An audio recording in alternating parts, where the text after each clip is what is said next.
Everybody, welcome to L'Apéro O'Clock. Here we are, right there. Like it's our monthly event, and we are so happy to have today with us someone who knows about French gastronomy, who loves French gastronomy. So, Chef Alain Fontaine, we're gonna thank you for being with us today, and we're gonna do this interview in French. So, not only you're gonna learn about gastronomy, but you're gonna learn French as well. Alain, bonjour.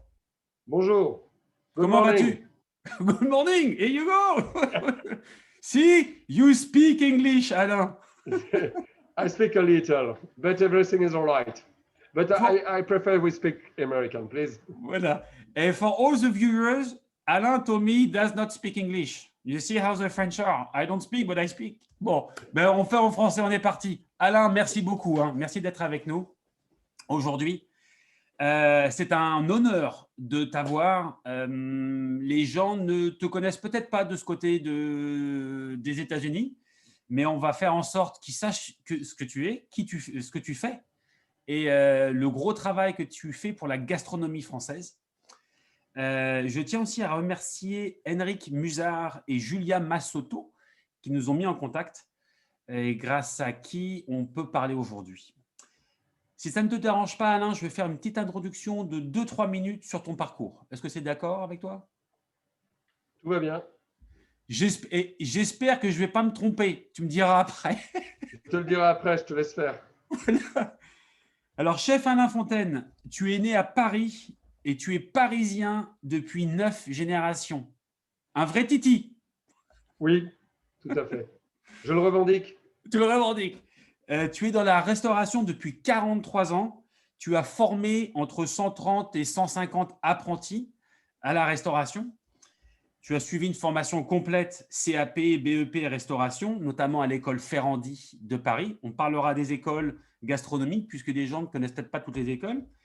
Tu as fait un BTS de gestion hôtelière et tu es diplômé de l'université de vin aussi. Donc, tu as vraiment un cursus complet dans tout ce qui est gastronomique. Tu as été chef de produit, tu as été propriétaire de 5 établissements et aujourd'hui, tu es le patron et propriétaire du restaurant Le Mestruet, M-E-S-T-R-U-E-T, dans le 2e arrondissement depuis 2003. En novembre 2019, tu es devenu président de l'Association des maîtres restaurateurs de France et tu es aussi le président, attention, je vais faire attention à ce que je vais dire, le président de l'Association pour la reconnaissance en tant qu'art de vivre des bistrots et cafés en France au patrimoine immatériel culturel de France, en France. Est-ce que ça va? Tout va bien. Pour l'instant, tout va bien. Hey, le restaurant s'appelle le Mesturet. Mesturet, excuse-moi. Qui veut dire, alors qui a un nom qui veut dire en languedoc un mauvais garçon.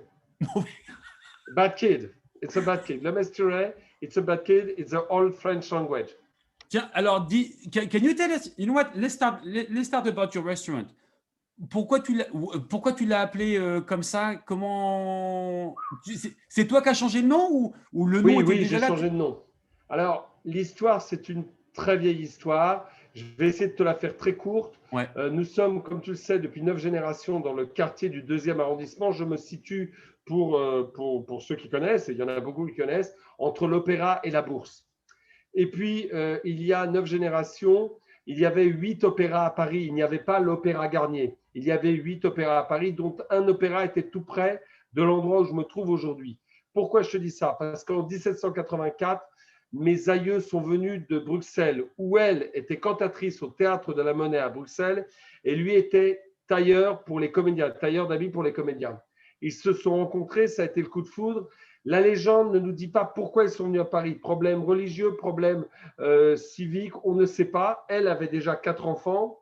Ils sont venus à Paris. Elle a chanté dans cet opéra-là et ils habitaient rue Montmartre, qui est tout près de chez nous.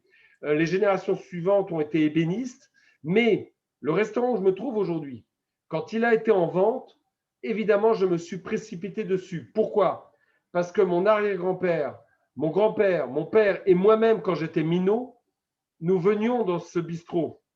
Et bien évidemment, quand il a été en vente, je me suis pointé au bar et sur le Zinc, qui date de 1883, le Zinc, j'ai dit j'achète. Bon, j'aurais dû visiter les cuisines, ça m'a coûté un peu plus cher après, mais c'est pas grave. Mais ce bistrot dans lequel je me trouve est un des plus anciens de Paris. Il date de 1883. Il est né à peu près 100 ans après que ma famille soit arrivée dans le quartier.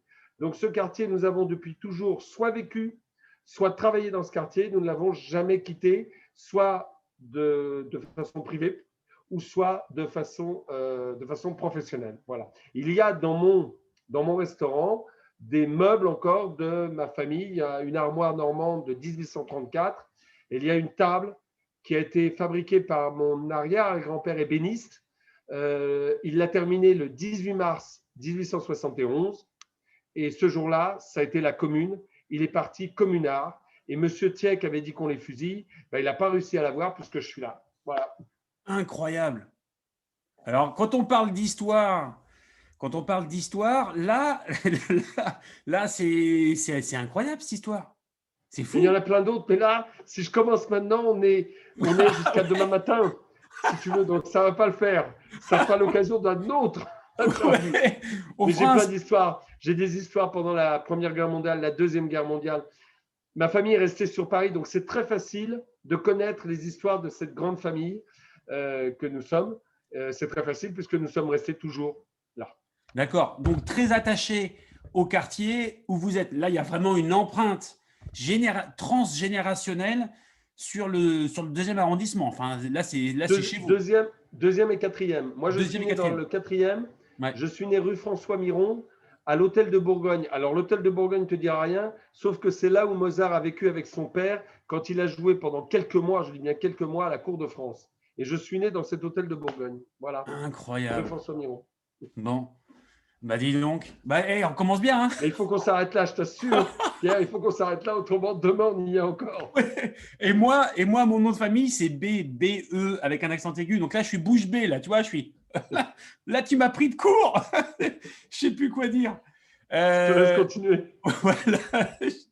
Donc, ton restaurant, on va compter sur ton restaurant. Donc, ton restaurant, est-ce qu'il y a une spécialité? Qu'est-ce que tu fais pour… Parce qu'il y a tellement de restaurants à Paris et souvent, les gens qui sont ici, qui voyagent à Paris, on nous demande toujours où est-ce que je dois manger à Paris? Parce qu'il y a tellement de restaurants, il y a tellement de choix. Comment est-ce qu'un restaurateur en France peut-il être différent des autres restaurateurs? Et moi, j'ai une petite idée de ça. Mais bon, je te pose la question. Qu'est-ce que tu peux faire? Alors, il y a deux choses qui sont très importantes à Paris aujourd'hui.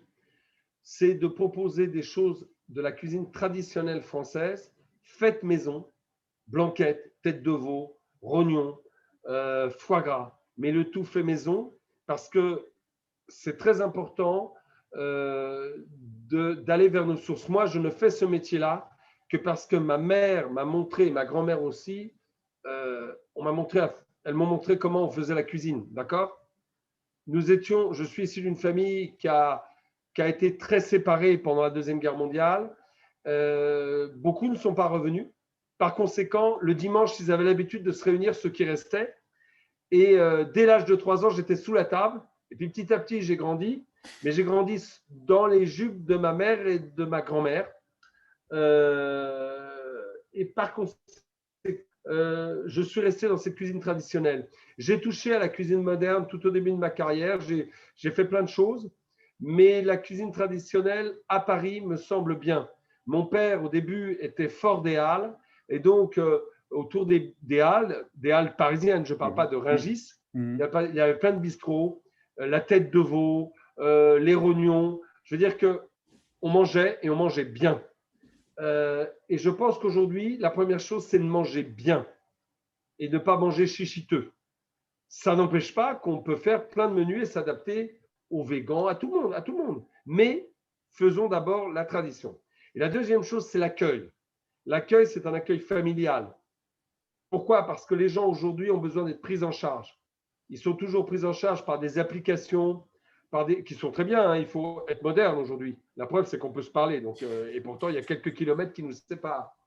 Mais il faut, à un moment donné, que le rôle de l'humain, surtout quand on parle nourriture, reprenne sa place. Et donc, tu as bien compris, les 2 points forts de mon restaurant, c'est une cuisine traditionnelle, mais bien faite, bien ficelée.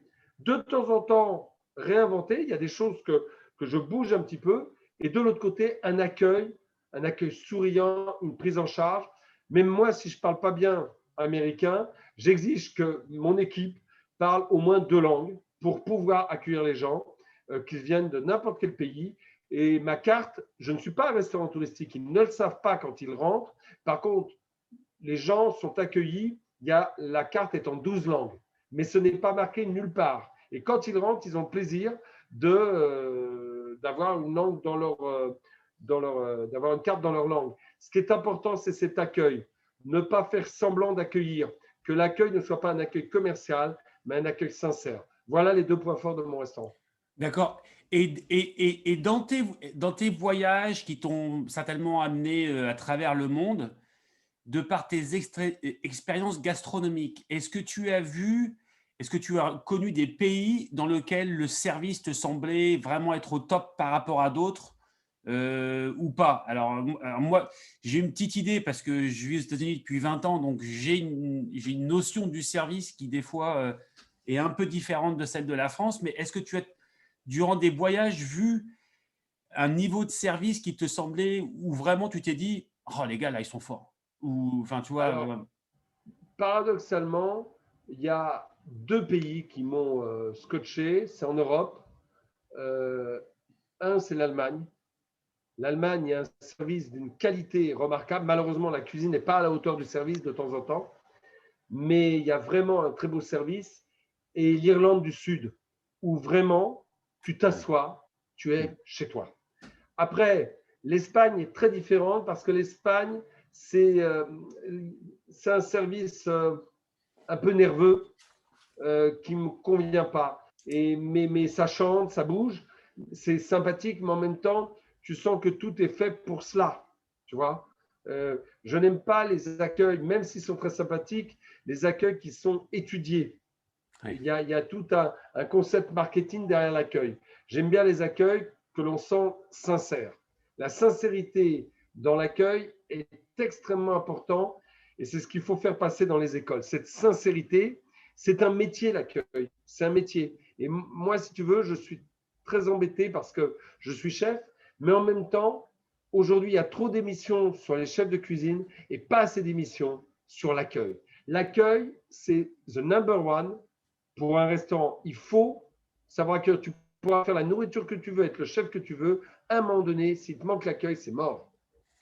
Et tu m'excuses, hein, si tu me vois en train de baisser la tête et de faire ça, c'est parce que je suis en train de prendre des notes sur ce que tu me dis. D'accord. Même si je peux le réécouter plus tard, je prends quand même des notes.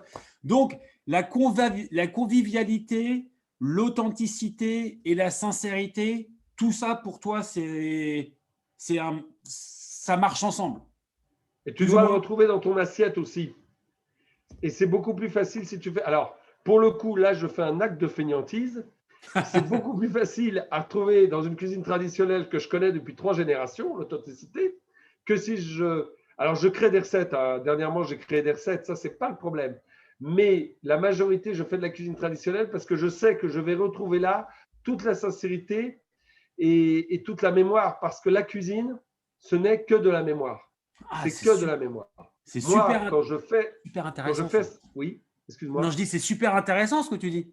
quand je fais certains plats, c'est des madeleines de Proust.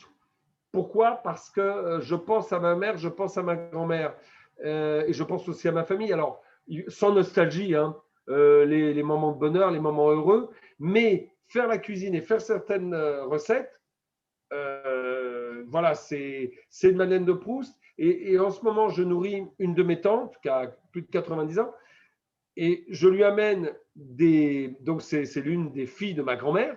Et je lui amène des plats que je savais que c'est mon autre grand-mère, mais que je savais que ma grand-mère faisait. La blanquette de veau, les tripes à la mode de Caen. L'autre fois, je lui ai fait des tripes à la mode de Caen. Elle me dit, mais comment tu savais que j'adorais ça? Ben, je lui dis, ta mère, c'était ma grand-mère. Donc, je sais ce que tu aimes. Et voilà. Et c'est comme ça que ça fonctionne. La cuisine, c'est que de la mémoire. Donc, alors, du coup, ça m'amène à une petite question pour toi. quand on parle des cuisines très modernes, sophistiquées, tu sais, les petits plats bien, qui sont magnifiques d'ailleurs, hein, qui sont des fois des tableaux d'art à la Dali ou tu sais, très modernes et qui sont des fois très bons.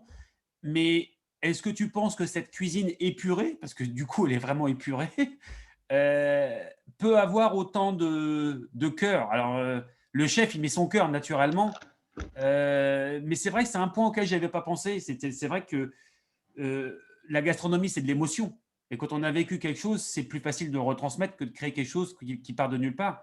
Et ça doit se sentir, non? Enfin, j'ai jamais pensé à ça, mais c'est vrai que Alors, je pense qu'il faut accepter toutes les cuisines. Je pense que tu ne peux pas renier Rembrandt et renier Picasso. Et pourtant, c'est deux peintures différentes. On ne peut pas renier l'ancien et le nouveau. Tu as l'ancien et tu as le nouveau. Et il faut que tout le monde s'exprime là-dedans. Moi, je m'exprime dans cela, dans ce que je viens de te dire, et d'autres s'expriment dans la présentation, dans des nouveaux types de cuisine, dans la cuisine moléculaire, dans d'autres cuisines. Et il faut que l'expérience soit là. Est-ce qu'on revient toujours en arrière? Non, on avance. Mais les deux peuvent avancer parce que nous avons notre histoire par rapport à la cuisine. Nous avons notre histoire. Le problème, il est aujourd'hui qu'il y a des gens qui passent à table aujourd'hui parce que leur papa ou leur maman n'avait pas le temps de faire la cuisine. Ils ont acheté des produits tout faits et tout cela. Il n'y a pas de mémoire. Ce qu'il faut retrouver, mais le temps, est-ce qu'il est, on ne peut pas ajouter des heures à une journée, c'est ces instants de repas. Et c'est pour ça que le repas du dimanche, le repas du samedi, dès qu'on peut se retrouver à table avec les enfants, c'est important. C'est très important. Mais c'est pour ça que ce qui a été inscrit à l'UNESCO et qui a été récupéré par le lobbying de la gastronomie en France, ce n'est pas la gastronomie française, c'est le repas dominical des Français. ah, donc Ce beaucoup plus n'est pas le précis. repas gastronomique, c'est le repas traditionnel dominical des Français. Il faut regarder sur la fiche de l'UNESCO et tu t'apercevras qu'on est loin de ce qui est dit. Pourquoi? Parce que les gens de l'UNESCO avaient bien compris en 2010, à l'inscription de Ouais. 2010, qu'on avait un véritable tropisme pour être ensemble autour d'une table, en famille ou avec les amis, et d'y passer du temps. Et d'y passer Ouais. du temps. Et contrairement à ce qu'on pourrait penser, et paradoxalement, en France, tu le sais, et tu vas peut-être le vivre, parce que tu es français aussi, nous vivons très vieux. Très vieux. Donc, ce n'est pas parce qu'on passe du temps à table qu'on raccourcit notre longévité. Pas du tout. Le passage à table, c'est un moment de pause. Il y en a qui sont zen, du yoga. Ben, nous, en France, pendant le repas du midi ou en semaine, on passe du temps à table, on passe à discuter. Notre corps se repose, on digère bien. C'est pour ça que manger sur le pouce avec un sandwich, c'est pas bon. Même si le temps nous presse. Le problème, c'est de retrouver du temps pour manger et pour passer du temps ensemble autour d'un repas. Et ça, c'est compliqué. C'est un des défis qui attend la restauration de demain. C'est de passer du temps entre nous à table. Alors, comment intéresser les gens? Comment réengager les gens dans cette démarche? Comment faire en sorte que les gens, comme tu dis, les gens sont de plus en plus pressés, ils ont leur téléphone, ils sont toujours en train de regarder leur truc qui se passe, et ils se sentent peut-être plus sous pression qu'ils ne l'étaient auparavant, à tort ou à raison, hein. Mais du coup, c'est vrai que la gastronomie en prend un coup au passage et qu'on veut tout de suite délivrer chez nous en appuyant sur trois boutons. Comment est-ce qu'on peut remettre ce… Est-ce que ces émissions de télé ou ces trucs sur les réseaux sociaux, est-ce que ça aide à ton avis ou est-ce que ça aide pas? Ou est-ce que comment remettre les gens à table, entre guillemets, ou réexpliquer l'importance de la table aux gens? Qu'est-ce qui peut être fait par rapport à ça? Ou qu'est-ce qui se passe Alors, aujourd'hui par rapport à ça? je dirais que la première chose qui a été faite par le gouvernement français, c'est en 2008, de créer cette association dont je suis le président, le Herbe Blanc Rouge, qui est, je le dis pourquoi, il y a plein d'associations en France, mais c'est l'État qui a créé un label, un titre d'État, qui est le titre de maître restaurateur, parce qu'il s'est rendu compte qu'effectivement, il y avait un malaise, la malbouffe avançait. Et quand cette malbouffe avance, elle est dangereuse pour notre art de vivre, parce que nous avons effectivement un art de vivre autour de la gastronomie très clairement. Très clairement. Alors, évidemment, un titre d'État qu'on remet en jeu tous les 4 ans. C'est-à-dire que tous les 4 ans, il faut le remettre en jeu avec un organisme certificateur. On en parlera peut-être tout à l'heure. Mais c'est effectivement des valeurs et transmettre ces valeurs. Transmettre ces valeurs à nos clients, à notre personnel. Les valeurs, c'est le fait maison, c'est le locavore. C'est-à-dire que quand tu fais de locavore, tu vas chercher un producteur voisin, de la viande, des légumes, et faire en sorte que dans ton assiette, même si tu n'es pas un grand cuisinier, la fraîcheur est là, la qualité du produit est là. C'est la transmission, c'est les apprentis, on en parlera peut-être après. Mais c'est très important de transmettre notre savoir. Notre savoir, ce n'est pas de couper des sacs avec un ciseau. Notre savoir, c'est de prendre une matière et, grâce à de l'alchimie, de le transformer. L'alchimie, c'est notre savoir-faire. D'accord Ce que l'on fait dans nos restaurants, il faut que les gens le fassent chez eux. Il faut absolument se réaccaparer notre cuisine. Concernant les émissions de télévision, puisque tu me poses la question, c'est du virtuel. On se fait plaisir en regardant la télévision. Tout ça est scénarisé. Et pourquoi pas? Vaut mieux regarder ça qu'un mauvais thriller. Je veux dire, bon, voilà, on regarde ça, c'est sympa. Mais en aucun cas, ça amène les gens à faire la cuisine parce qu'ils sont satisfaits. Leur intellect, pour la plupart, est satisfait de voir ce qu'ils regardent à la télévision. Non, il faut pouvoir le faire à la maison. Et pour ça, il faut avoir le temps. Et donc, il faut absolument que les papas, que les mamans, pourquoi je dis les papas et les mamans et pourquoi je mets les papas en premier? Parce que les papas, il faut aussi qu'ils envahissent la cuisine de la maison. Et pas juste pour faire une omelette ou des spaghettis, pour faire quelque chose d'un peu plus élaboré. La cuisine, c'est simple. Hein. C'est du sel, du poivre, c'est un peu de tomate, un peu d'épices, c'est des temps de cuisson à respecter. Puis après, des pâtisseries, c'est un peu plus compliqué. Mais il faut commencer par des choses simples, mais pas s'arrêter à l'omelette et au spaghetti, tu vois. Il faut aller plus loin. Et je pense qu'il faut faire passer ce message, passer du temps dans vos cuisines. Et ça ne veut pas dire améliorer son taux de cholestérol, améliorer ses lipides. Ce n'est pas ça. Hein. Passer du temps dans la cuisine, c'est se faire plaisir. Et se faire plaisir, c'est important. Ça fait du bien au corps.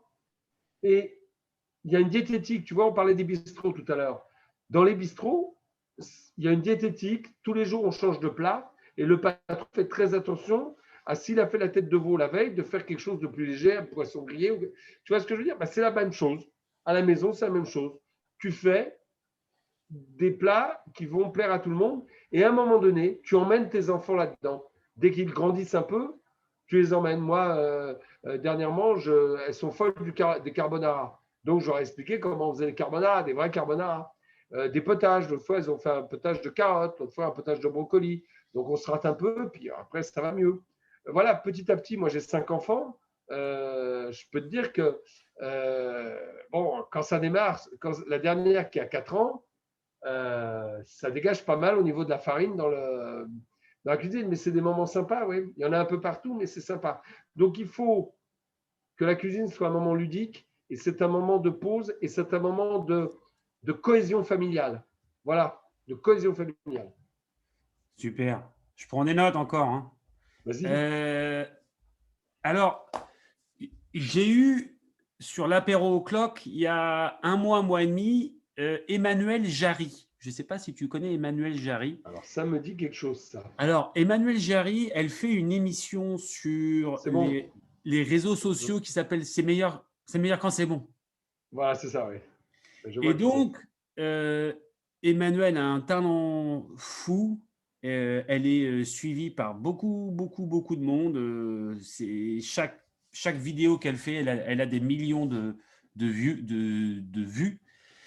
Et en fait, pré-Covid, elle emmenait les gens dans des petits restos, dans des restos des fois perdus au milieu de la campagne, où justement tu parlais d'authenticité, tu parlais de convivialité, où justement elle retrouvait les sources de son enfance et son amour de la gastronomie française dans des petites, pas dans des étoilés, pas dans des trucs connus, mais vraiment où la gastronomie est bonne, mais non seulement ça, comme tu disais tout à l'heure, l'accueil, les gens, les propriétaires sont là et le service est là.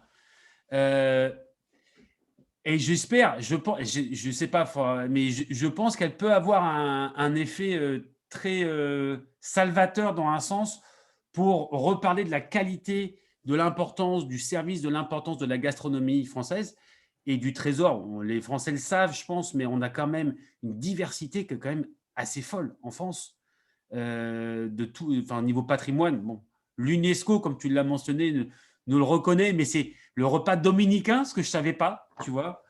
Donc, merci d'avoir précisé. Est-ce que ce genre de choses peuvent aider un petit peu à aller dans le même sens? Il euh, faut, Je ne sais pas, qu'est-ce que tu en penses de ce alors, genre d'initiative? notre cuisine en France est collée à l'histoire de France. Tu connais l'histoire de France. Nous ne sommes qu'un conglomérat de régions que les rois, au fur et à mesure, ont fait en sorte de réunir pour en faire un royaume et pour en faire aujourd'hui ce qu'est la France. Mais ça veut dire quoi? C'est qu'on est issu d'un peu partout. Et puis, dans les 50 dernières années, c'est venu d'à peu près d'Afrique du Nord, d'Afrique noire, d'Indochine, de partout. C'est que notre cuisine a cette capacité d'absorber comme une éponge toutes les cuisines du monde. Et ça, on le fait depuis toujours parce que depuis toujours, nous absorbons la cuisine du Sud-Ouest avec cette poussée, comme le disait Nougaro, cette corne de l'Espagne qui vient comme ça dans le Sud-Ouest. Et ces cornes de l'Espagne ne vient pas que intellectuellement, elle vient au niveau culinaire. C'est pour ça que tu retrouves une pointe de l'Espagne. Mais tu vas du côté de Nice, par là, tu retrouves la cuisine italienne. Et puis, partout où tu vas aller, tu as comme ça une cuisine européenne. Et puis, les migrations, parce que la France a été longtemps, je l'espère encore, le pays de la liberté, des gens ont migré chez nous, tout comme aux États-Unis d'ailleurs. Mais nous avons des communautés polonaises, nous avons des communautés portugaises, espagnoles, enfin, autant je dirais, et aussi diverses, mais moins nombreuses qu'aux États-Unis. Ouais. Mais on a des communautés de partout. Et ces communautés ont apporté leur cuisine. Et cette cuisine a été absorbée par la cuisine française et rendue. Il y a des plats séculaires qui viennent d'autres pays et qui sont pourtant dans la cuisine française.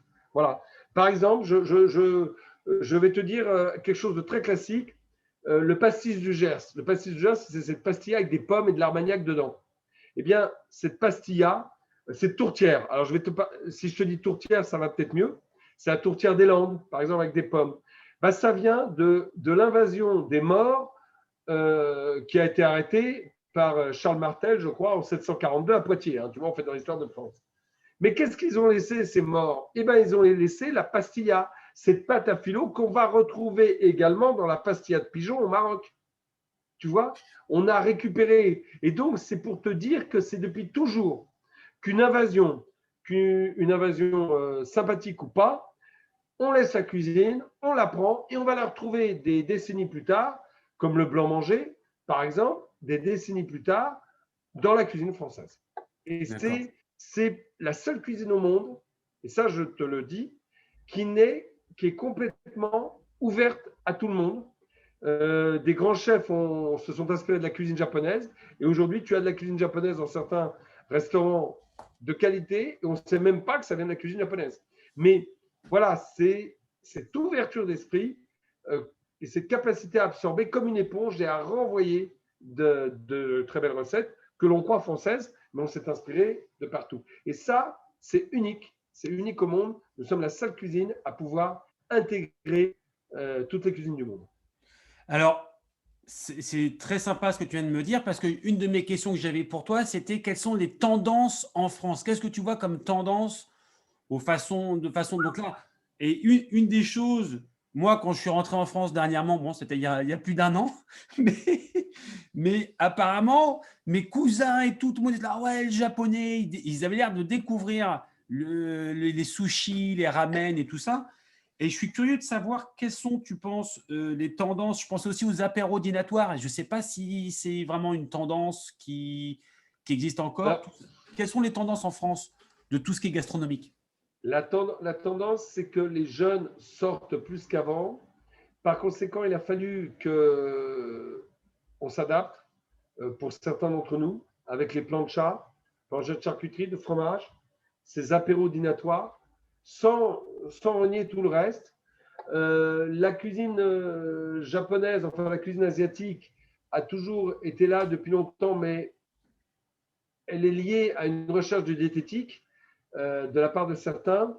Cela va se calmer, ça revient, mais c'est vrai que ça a poussé, et ça a poussé d'autant plus en ce moment que c'est des spécialistes de la vente à emporter. Et donc, cette vente à emporter, comme tu le sais, a pris une dimension considérable en France.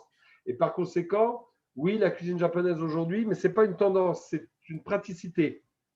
La tendance est toujours à un retour aux sources, aux petits producteurs. On recherche toujours à manger mieux en France.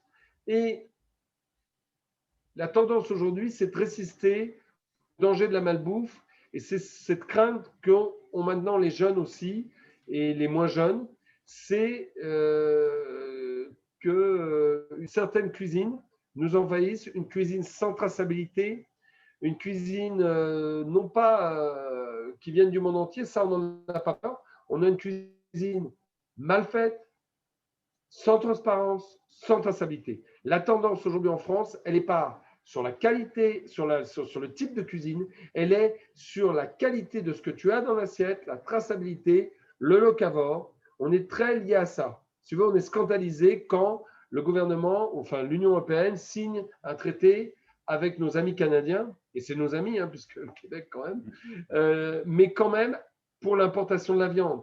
De la même manière qu'au Mexique, que de la viande mexicaine qui entre en France. On est scandalisé, par exemple, quand des jeunes bovins français sont achetés par des éleveurs italiens, élevés donc en fin de cycle en Italie et retournés en France sous viande italienne, alors qu'ils ont été achetés bovins français. Donc la traçabilité, là je te donne des exemples forts pour donner un sens à mes paroles, mais c'est ça le sujet. Le sujet aujourd'hui, la tendance, c'est la traçabilité. Deuxième tendance, c'est le juste prix. Aujourd'hui, notre agriculture qui était, il y a encore 50 ans, la première au monde, avec à peu près 4 millions d'agriculteurs après la Deuxième Guerre mondiale, 400 000 aujourd'hui, veut dire quoi? Ça veut dire qu'aujourd'hui, notre agriculture, avec le salon de l'agriculture que tu connais, mais qui n'a pas eu lieu cette année, le salon d'agriculture montre à quel point notre agriculture est bonne et forte, et pourtant, on ne le retrouve pas toujours dans l'assiette. Donc, ce décalage, c'est ça la tendance, c'est de réduire cette distance, et ça, c'est le rôle de l'association que je préside, c'est de réduire cette distance entre ce qu'on voudrait, ce que l'on sait qui peut être fait et qu'on n'a pas dans l'assiette. Pourquoi? Comment? Donc voilà pourquoi le titre maître restaurateur a été créé, et pourquoi aussi, mais on va en venir un peu, pourquoi on veut que ce titre aille à l'étranger, pour que justement, à l'étranger, on sache que la cuisine française, c'est une grande cuisine. Et que, voilà, c'est un peu ça notre rôle. Mais la grande tendance aujourd'hui, c'est qualité, traçabilité, locavore. Voilà, c'est ça la grande tendance. D'accord. Alors écoute, on va en parler des maîtres restaurateurs parce que je mets mes petits logos et tout ça, mais on n'a toujours pas parlé. Alors, peux-tu nous expliquer quand est né ce label donc, qui a été créé par le ministère des PME, Commerce et Artisanat, donc de maîtres restaurateurs, et quand a été créée l'association dont tu es le président, et quel est le rôle de cette association, et peux-tu nous présenter l'association et le certificat? Que les gens comprennent vraiment de quoi on parle, et le petit R que tu as sur ta blouse, très moderne d'ailleurs, qu'on voit hein, sur mon écran en haut, de ce côté-là, là, celui-là. Donc, c'est le certificat des maîtres restaurateurs. Voilà, si tu peux nous expliquer ce que c'est, pourquoi, en fait, pourquoi ça a été créé déjà? Parce que c'est bien d'avoir un label, mais pourquoi? C'est quoi l'origine? C'est quoi le problème? Il y a dû y avoir un problème pour que ce soit créé. Donc, alors, je vais te le faire en phrase très courte. Dans les début des années 2000, on s'aperçoit très vite que la malbouffe est en train d'accaparer, d'envahir nos restaurants. L'État est en train de réfléchir à une baisse de la TVA dans les restaurants. Tu vas me dire, ça y est, on est parti dans la TVA. Bon. Il faut une contrepartie. L'État va faire des efforts et il faut une contrepartie. Et la contrepartie, c'est de dire à la profession, nous allons créer un titre d'État, un titre fort certificateur pour que les clients qui vont dans un restaurant marqué maître restaurateur soient sûrs qu'il y a un pilote dans l'avion, qu'il y a des professionnels, qu'il y a une qualité de nourriture avec une traçabilité. Ça va être créé en 2008. Pour autant, l'État se rend compte très vite qu'il faut protéger et promouvoir ce titre d'État qui est donné que pour 4 ans. Il est donné par la préfecture de chaque département suite à un examen par surprise d'un audit, par un certificat, par un organisme certificateur. Il y en a 3, AFNOR, Veritas, Certipac. Il y en a 3, pointe à la ligne. Ils ont été désignés par l'État. Ils sont indépendants pour autant de l'État. Mais ce titre-là, on l'a parce qu'on a passé un audit certificateur surprise. Et ça, tous les 4 ans. Mais pour ça, il faut que les gens le sachent. Il faut que le grand public le sache. Et donc, l'association que j'ai le plaisir de présider va être créée en 2010 pour faire la promotion du titre et pour protéger ce titre de toute malfaçon ou de tout abus. Nous sommes aujourd'hui titrés maître restaurateur, nous sommes 3200 en France. Au maximum, et c'est là, ça va te faire peur dans ce que je vais te dire, au maximum, on sera à la fin du fin entre 6 et 7 000. Donc dans 10 ans peut-être. On pense aujourd'hui, c'est une étude assez ancienne dont je vais te parler, on pense aujourd'hui qu'il y a entre 8 à 9 000 restaurants en France qui font tout maison.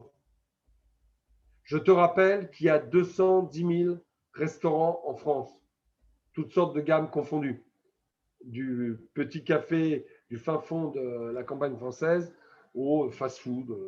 Voilà. 210 000 restaurants, 9 000 restaurants qui font tout maison. Et nous, quand on aura fini, on pense aller jusqu'à 6 000. On est à la moitié du parcours aujourd'hui, on est aux alentours de 3 200. Mais ce n'est pas exponentiel, ça ne peut pas l'être. Pourquoi? Parce que notre certification, c'est tout faire maison, locavore et autres. Les seules choses qu'on fait par maison, c'est les glaces, le pain et tout ce qu'on appelle salaison, donc les saucissons et les choses. Par contre, nos terrines de campagne, nos terrines de canard et autres, foie gras et autres, sont faits maison. Et là, Alain, juste un petit détail, excuse-moi de t'arrêter, mais pour que les gens sachent, donc, quand tu es maître restaurateur, ils ont une plaque, généralement, il y a une plaque dorée avec le logo qui est juste ici, qui est marqué, donc, où on voit ça. Non, non. Pas obligatoirement. Tu peux être maître restaurateur, mais si tu n'adhères pas à l'association, tu n'as pas ce R bleu blanc rouge. Tu n'as que maître restaurateur. Le R bleu blanc rouge, c'est Association française des maîtres restaurateurs. Ce R bleu blanc rouge appartient à l'association que je préside. C'est un R déposé, c'est une marque. Et ce R bleu blanc rouge qui donne lieu à un guide également, à des applications, à plein de choses, permet aux clients de se retrouver. On a des partenaires comme Waze, par exemple. Quand tu es au fin fond d'un village, tu cherches ton parcours, tu prends Waze et tu vas voir les bleus, blancs, rouges qui vont s'afficher, par exemple. D'accord. Donc, il y a une application et ils peuvent aller aussi sur Internet. On peut trouver la liste de ces restaurants. Tous ces restaurants. On a un site, Maître Restaurateur, on a un site. Maîtrerestaurateur.fr Maîtrerestaurateur.fr, je ne voudrais pas te dire de bêtises, parce que je ne l'ai pas toujours en tête, on me surprend toujours avec ça, mais je le dis tellement, mais c'est maîtrerestaurateur.fr. Il y a une application, voilà, alors il y a une application qu'on peut télécharger, tu vois, c'est ce R bleu, blanc, rouge que tu vois là. On ne le voit pas, Lulu. Tu vois? Voilà, alors le R bleu, blanc, rouge, ça donne lieu à une application, voilà, avec le nom des restaurants, voilà, avec le R, et tu vas dans cette application, R bleu, blanc, rouge, voilà, et tu as tous les restaurants qui défilent. D'accord, que les gens sachent. Donc c'est vraiment la cuisine faite maison, ça va de l'auberge à la table gastronomique, et j'ai cru, j'ai un petit peu lu quand même, hein, dans l'audit qui est fait aux établissements, il semblerait qu'il y a 3 choses qui soient vraiment regardées par ces inspecteurs. La cuisine, la salle et le service. C'est bien ça? Oui. On n'est pas dans des guides de cuisiniers d'entre-soi, si tu veux. C'est ce que je disais tout à l'heure. Un restaurant, c'est un tout. Il ne suffit pas d'avoir un super chef génial en bas, ou en haut, moi, ma cuisine est en bas. Mais bon, il faut un tout, il faut un accueil, il faut des gens qui sachent parler du vin, il faut des gens qui sachent parler des plats et qu'ils le fassent de façon sympathique et pas de façon hautaine, prétentieux. Il ne faut pas que notre métier soit prétentieux. Il faut que notre métier soit un métier de professionnel, proche des clients, un métier de proximité. Il ne faut pas qu'on soit des dieux sur un piédestal. Voilà. On est des professionnels. Quand tu vas chez ton cordonnier, en principe, ton cordonnier t'explique ce qu'il va faire avec la semelle de ta chaussure. Il le fait plutôt bien et pour autant, tu restes à discuter avec lui très sympathiquement. Un restaurant, c'est pareil. Tu rentres dans un restaurant, c'est pas parce que tu rentres que le chef de cuisine ou le maître d'hôtel se trouve sur un piédestal. Ils t'accueillent et ils vont te démontrer leur profession, leur métier, leur passion. Mais ils peuvent le faire avec beaucoup de sympathie et de convivialité. C'est ça aussi le titre de maître restaurateur. Super. Et donc, on parlait de l'étranger. Donc là, on parlait de la France, des maîtres restaurateurs en France et de l'association en France. Et moi, j'ai été surpris donc quand je parlais il y a quelques semaines avec Julia et Enrique, quand ils me disaient, bah écoute, c'est marrant que tu nous aies reach out. Je sais pas comment on dit en français, mais c'est ça que je veux dire. et parce qu'ils me disaient, écoute, on est en plein lancement d'une certification à l'étranger. Peux-tu nous en parler et pourquoi ce cheminement et ce que Alors, c'est je parce peux que t'en parler. Oui, ça je peux va t'en parler intéresser très bien beaucoup de gens puisque j'en ici. suis l'instigateur il y a longtemps de ça. C'est en 2015, il y a plus de 5 ans maintenant, qu'on décide, on se dit quand même, cette marque, ce Herbe Blanc Rouge, il y a plein de chefs dans le monde, des chefs français, des chefs francophones ou francophiles, qui font très bien la cuisine française et qui veulent faire la cuisine française et qui veulent être reconnus par l'État français. Et on se dit comment on peut réussir à faire ça? Et donc, c'est une réflexion qu'on a avec un petit groupe de femmes et d'hommes, dont la ministre d'ailleurs de l'époque, Martine Pinville. Et on se dit, il faut un titre. Et ce titre s'est appelé World French Restaurant. World French Restaurant. C'est un R bleu, blanc, rouge avec une planisphère tout autour. Ça correspond exactement à notre cahier des charges, en dehors du problème juridique et fiscal, puisque chaque pays, bien sûr, a ses normes, mais ce qui est important, c'est qu'un chef français ou un chef francophile dans un pays, quel qu'il soit, des États-Unis à l'Azerbaïdjan, en passant par la Chine et en Afrique du Sud, puisse dire avec fierté qu'il représente la cuisine française, la France. Et bien évidemment, c'est important. Pourquoi? Parce que quand des Français voyagent à l'extérieur et qu'ils veuillent retrouver, ou même quand la communauté française d'un pays veut se retrouver ou d'une région veut se retrouver dans un restaurant français, elle va le chercher sur une application, World French Restaurant, qui existera. Elle va le chercher sur un guide, puisque dans notre guide français, nous avons également les guides World French Restaurant. Et de la même manière, quand des gens qui viennent de l'étranger souhaitent venir en France, rechercher Herbe Blanc Rouge. Donc c'est un échange, je dirais, autour de l'image de la France. Mais l'image de la France, c'est pas seulement la grande gastronomie, c'est effectivement au fin fond de l'Arkansas ou je ne sais pas quel autre État américain, quelqu'un qui monte un tour à la française avec de la cuisine française, avec non pas des produits français parce qu'il ne va pas faire venir du bœuf de Corrèze, mais avec des recettes françaises, avec des vins français et pas des grands vins français, des vins middle game, des vins pas trop chers qui rentrent aux États-Unis. Eh bien voilà, c'est ça l'image de la France avec peut-être un décor avec des touches françaises. C'est dire que l'image de la France, c'est pas que la haute gastronomie. C'est aussi une cuisine familiale. On en a parlé, tu vois, on revient au début de notre dialogue. C'est une cuisine traditionnelle, familiale, pas obligatoirement chère, parce que l'image qu'ont les étrangers de la cuisine française, c'est qu'elle est chère, que les vins sont chers et que le service est prétentieux. Ben, c'est pas vrai.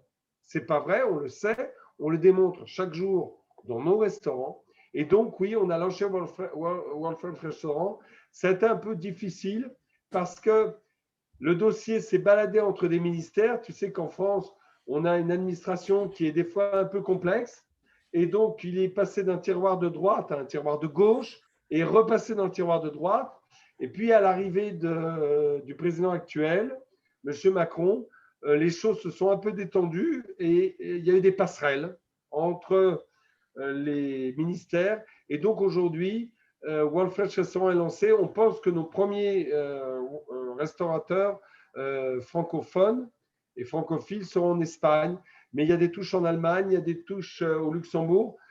C'est vraiment un titre qui va démarrer maintenant avec beaucoup d'enthousiasme parce que, enfin, les chefs francophiles et francophones ne vont pas appartenir à une association quelconque, ils vont appartenir à une association qui est liée à un titre d'État. Et donc, ils auront également un audit certificateur. Ça repartira pour 4 ans. Et tous les 4 ans, ils remettront leur titre en jeu de World French Restaurant avec le cahier des charges, qui est une cuisine majoritairement faite maison, avec des toilettes propres, avec une propreté, mais avec aussi des professionnels. Il y aura un pilote dans l'avion, mais ils auront 2-3 petites contraintes en plus. C'est effectivement d'avoir une carte majoritairement de vin français, c'est-à-dire dépassant 50%. D'accord. Il faut obligatoirement qu'ils aient dans l'établissement quelqu'un qui parle français. Et oui, pour quand même que la tradition soit là, parce que tu ne peux pas faire un restaurant français si personne parle français. Tu fais une copie. Ce qu'on ne veut pas, si tu veux, je vais t'expliquer l'histoire des bistrots et cafés de France. Pourquoi c'est une spécificité française? On peut toujours la copier, mais c'est comme les vins. Le vin de Bordeaux, tu peux le copier partout dans le monde entier. Les Espagnols, tout le monde le fait. Simplement, tu ne peux pas avoir le vin de Bordeaux, ni même le vin de Bourgogne, même si tu le copies. Parce que dans ces cas-là, il faut que tu emmènes la terre de France, c'est très lourd, il faut que tu l'emmènes quelque part. Les bistrots et les cafés de France, l'ambiance, elle est liée au peuple qui y vit. Donc, si tu veux avoir une image de la France, il faut que dans ton restaurant, World French Restaurant, tu aies des gens qui parlent français et qui aient vécu en France. Ouais. Par exemple, autre contrainte, il faut que le chef ait vécu, qu'il soit japonais ou américain, mais qu'il ait eu un passage en France. Voilà. Ça, c'est important. C'est des contraintes, on le sait, mais tu ne peux pas dire à un chef, même s'il adore la France, la cuisine française, il faut qu'il soit passé en France. Et il faut qu'il y ait quelqu'un de l'entreprise. Alors, ce chef-là peut très bien avoir gardé son japonais, son américain et n'avoir jamais appris le français, mais quand même, dans l'entreprise, il faut que quelqu'un parle le français. Quand même, il y a des contraintes. Tu ne t'inventes pas World French Restaurant comme ça du jour au lendemain. Moi, je ne peux pas faire un diner ou un fast-food, je ne sais pas faire. Et même si demain je m'appelle diner, je suis persuadé que je ne serai qu'une pâle copie d'un vrai diner américain. Et petite question, est-ce qu'il faut que… Donc, je vais prendre l'exemple de San Francisco, où je pense à beaucoup de gens qui seraient vraiment très intéressés et intéressants par ce nouveau logo, alors c'est un label, donc nouveau label de World French Restaurant. Est-ce qu'il faut qu'ils aient fait des études en France, style CAP ou BEP, ou est-ce que ça fait partie des critères qu'il y ait une éducation faite en France ou pas Le critère, c'est d'avoir travaillé dans une cuisine française pendant un certain nombre de mois. D'accord. Tu ne vas pas passer une semaine à New York chez un chef et puis tu reviens et ça y est, je sais la cuisine française. C'est avoir travaillé plusieurs mois, voire un an ou 2 en France et d'avoir ramené ce savoir-faire. D'accord. C'est important. Je veux dire, on ne va pas attraper les taureaux corréziens au lasso en Corrèze, simplement parce qu'on sera passé dans un État américain où on attrape les taureaux au lasso en disant tiens, ça y est, je sais faire. C'est pas ça. Je suis incapable de le faire. Il y a des rituels, il y a des pratiques dans chaque pays. Tu ne peux les connaître que si tu as passé du temps dans ce pays-là. Ouais. D'accord. Ouais. Moi, le cheesecake, je l'ai le cheesecake, si tu veux, un jour, il y a un New-Yorkais qui est venu manger dans mon restaurant. Et puis, quelques années plus tard, il a eu un déboire dans un restaurant new-yorkais. Il a titré, je l'ai su qu'après, parce qu'on m'a fait la capture de l'écran, j'ai su depuis plusieurs années. Il a dit, si vous voulez manger le meilleur cheesecake new-yorkais, allez au Mestura à Paris. Il était apparemment très déçu. Ce que je veux te dire par là, c'est que le cheesecake, je l'ai un peu réinventé. Je le fais avec du fromage Philadelphia, je fais tout bien, mais j'ai ma touche personnelle. Ce que je veux dire par là, le vrai cheesecake américain, je ne saurais jamais le faire parce que je n'ai jamais travaillé avec une maman américaine ou avec un chef de cuisine américain. J'ai réinventé un peu le cheesecake, mais c'est un grand cheesecake, j'en suis conscient, il est très bon, mais pour autant, un Américain qui a appris le cheesecake par sa maman, il va me dire very good, but. Oui, mais, Voilà. mais là, c'est parce qu'il y a un côté émotionnel. C'est un côté, des fois, c'est un peu biaisé par le fait qu'on a une relation tellement personnelle à un produit que c'est le produit du cœur. Mais c'est le problème quand tu te lances dans la cuisine traditionnelle, blanquette de veau et tout ça, c'est, comme je te dis, c'est une Madeleine de Proust. Donc, c'est vachement plus difficile que de faire de la cuisine inventive. Parce que la cuisine inventive, il n'y a pas de repère. Quand tu fais un bourguignon, tu es obligatoirement comparé avec le bourguignon de ta grand-mère ou de Ah ouais. ta mère. Ah ouais. La blanquette, c'est pareil. Le pâté, le lièvre à la royale, c'est le lièvre que faisait l'oncle en revenant de la chasse. Donc, faire de la cuisine traditionnelle, quand je t'ai dit que j'étais un peu feignant, moyennement feignant, parce que je sais que je serai toujours en comparaison, non pas avec un autre cuisinier, mais avec une Madeleine de Proust qu'aura la cliente ou le client. Donc c'est compliqué. Et par conséquent, World French Restaurant, il faut effectivement que les cuisiniers, que les restaurateurs aient une idée, pas qu'une idée, aient eu un apprentissage.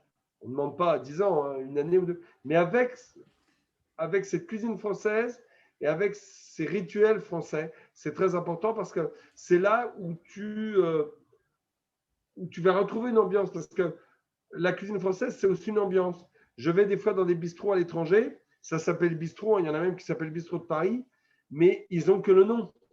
Tout le reste, Ouais. voilà. Et ce n'est pas ça qu'on veut.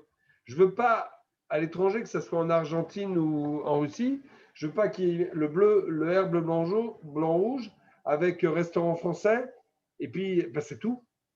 Ou alors Ouais. un grand drapeau français, tu sais, puis c'est tout. Non, il faut qu'on aille plus loin. C'est-à-dire ce titre-là, ce R bleu blanc rouge, il faut qu'on aille plus loin que juste une vitrine.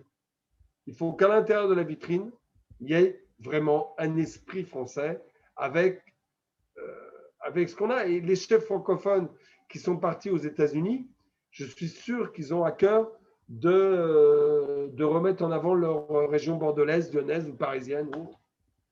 Donc, Alain, quand tu me dis tout ça, en fait, c'est des vrais ambassadeurs. Là, c'est un certificat d'ambassadeur de la gastronomie française à l'étranger. Les premiers titres sont remis vraisemblablement dans les ambassades ou dans les consulats. C'est voilà, c'est très clair. Je veux dire, les plaques, les premières plaques en Espagne, par exemple, mais dans chaque pays, on essaiera de les faire remettre par l'ambassade ou le consulat de la région. C'est clairement un ambassadeur et nous sommes liés d'ailleurs à l'État pour ce sujet-là. Tu as peut-être entendu parler récemment de la nomination du chef de l'Élysée à d'autres fonctions. Guillaume Gomez, le chef de Oui, Guillaume l'Élysée, a Gomez, été… ouais. Ouais. Voilà, eh bien, il était avec moi la semaine dernière et il va nous aider à porter ce projet de World French Restaurant. Comme tu peux le voir, c'est vraiment un projet qui Super. va beaucoup plus loin qu'une simple idée. Ça va très loin parce que la France veut que la cuisine française soit autre chose que celle des grands chefs. Bravo, ça a été des grands ambassadeurs, hein. Attention. Et même ça, je veux dire que les grands cuisiniers français sont au même titre que les grands couturiers français ou les grands parfumeurs français. Mais il ne faut pas que la cuisine française reste un produit de luxe. Il faut que la cuisine française, qu'ils sachent, que les gens qui vivent à l'étranger sachent que la cuisine française, c'est une cuisine que tout le monde peut consommer. Approachable, comme on Yeah. dit ici. Approachable, not exclusive. Voilà. Démocratiser le savoir-faire. Et ouais, parce qu'on… Super. Moi, ça me semble très bien. Je signe tout de suite, hein. Ouais, avec un cahier des charges qu'il faut respecter. Oui, Tous les alors, 4 ans, tu auras un organisme certificateur. Alors, les organismes certificateurs ne sont pas obligatoirement des organismes certificateurs français. C'est que l'audit va être transmis à des organismes certificateurs de chaque pays. Alors, ils seront soit formés en France, ou soit quelqu'un partira dans le pays qui démarre, en Espagne par exemple, pour former des certificateurs. Il ne s'agit d'accord. pas de transporter les 3 organismes certificateurs à l'étranger, ça nous coûterait bien sûr trop cher. D'accord. Et j'ai vu, enfin, on va pas rentrer dans le détail, mais je crois qu'il y avait 21 points répartis en 5 catégories. Enfin, juste Exact, pour donner un petit peu exact. le cadre du truc. En tout cas, c'est un super projet. J'espère que tous les restaurateurs qui nous écoutent, enfin, il y en a quelques-uns à qui je vais parler dans les semaines qui vont venir parce que je pense que c'est définitivement quelque chose qu'ils devraient faire. Euh, j'ai une petite question. J'ai vu ça hier soir en regardant sur Internet. Les jeunes talents. Tu peux nous en parler du concours des jeunes talents? Alors, les Jeunes Talents, c'est un concours effectivement pour les apprentis.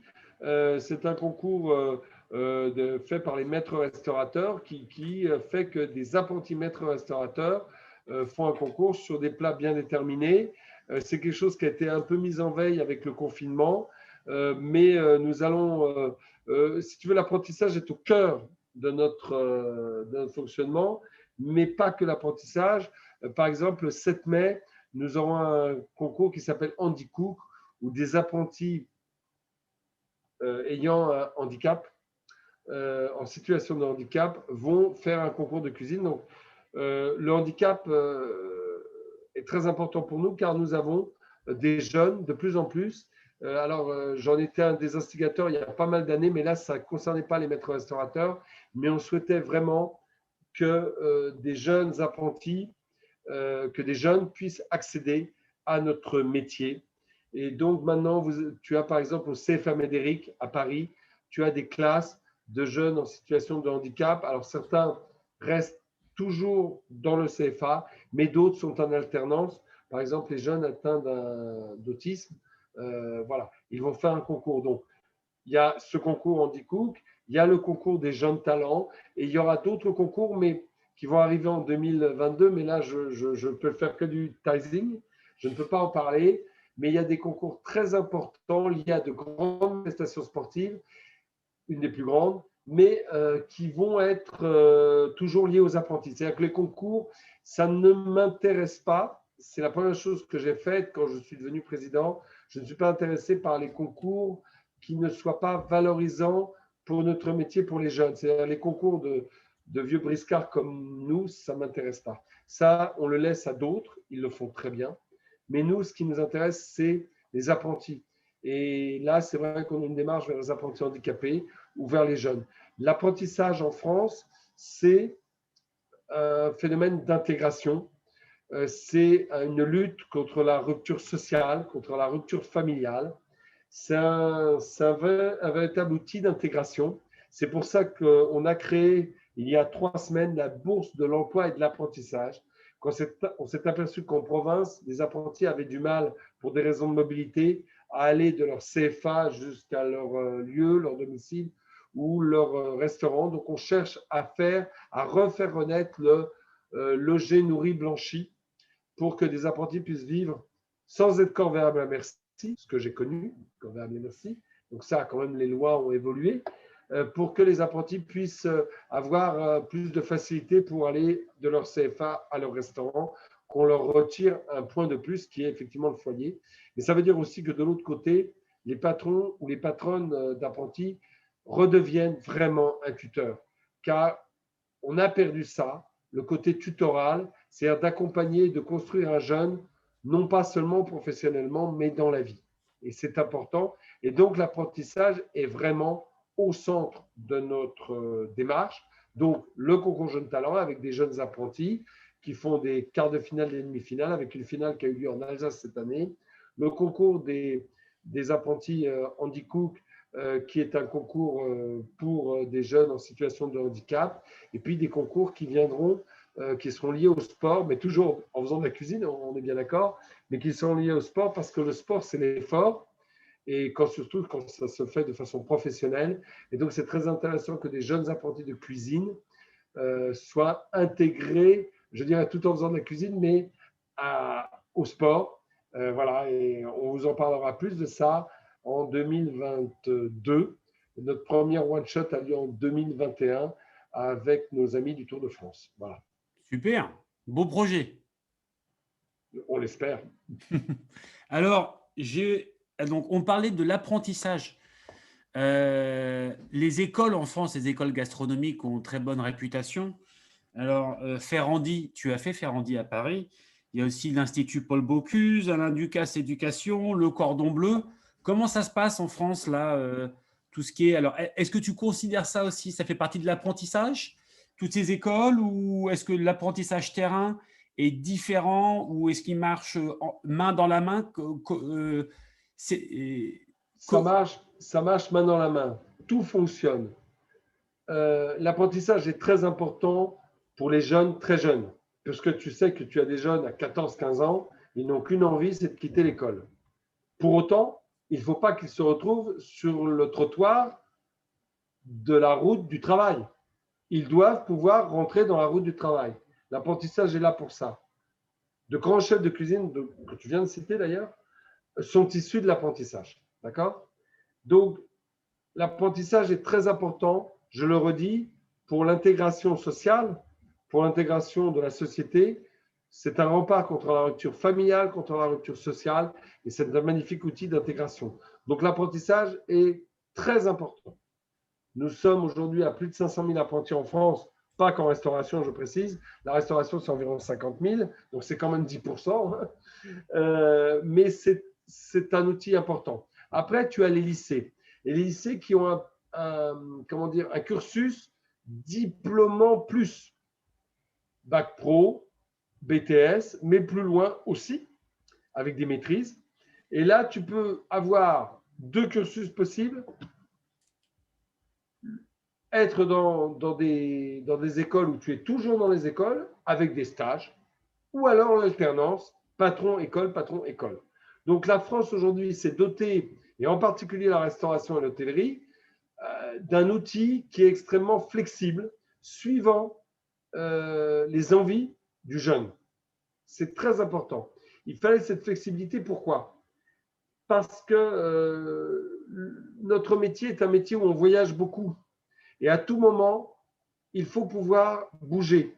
Et donc, cette flexibilité de différents cursus fait que tu peux avoir un cursus très court et partir aux États-Unis pour travailler, ou en Chine, ou autre part. Tu peux avoir un cursus très long et rentrer dans un grand groupe. Tu peux et faire ta carrière en France, mais à l'étranger.